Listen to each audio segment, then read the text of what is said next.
वालेकुम व्यूवर्स। आज मैं अपना देसी टोटका लाई हूँ आपके लिए। खूनी इसहाल या जिन्हें हम दस्त भी कहते हैं। अक्सर ख़वातीन और मर्द जो होते हैं या बच्चे जो होते हैं उन्हें अक्सर 3 से 4 दिन मुसलसल दस्त होने की वजह से फिर ब्लीडिंग होना शुरू हो जाती है। दस्त होते हैं, उसके ऊपर कुछ कतरे उनके ब्लड के हो जाते गिरते हैं। उसके लिए ये टोटका मैं आपको बता रही हूँ। ये नहायत आजमूदा और तजर्बेकार किस्म का टोटका है। आप इसे आजमा सकते हैं और अपने घर पर आसानी तरीके से इसे अप्लाई कर सकते हैं। एक अदद आप केला ले लें, केले को बीच में से तोड़ दें। उसके अंदर आप चने के दाने के बराबर हींग का इस्तेमाल, हींग बहुत आसानी से पंसार की दुकान से मिलती है, आप उसके अंदर रखकर ऊपर से केले का जो दूसरा टुकड़ा है वो जोड़ दें और उसको इस तरह खाएं कि वो हींग दरमियान में ही आप चबाकर खा लें और आपको पता ना चले।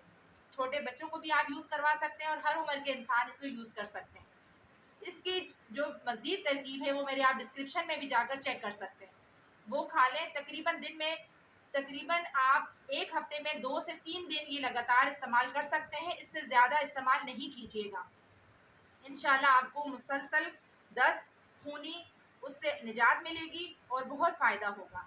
शुक्रिया मेरी वीडियो देखने के लिए। अल्लाह हाफ़िज़।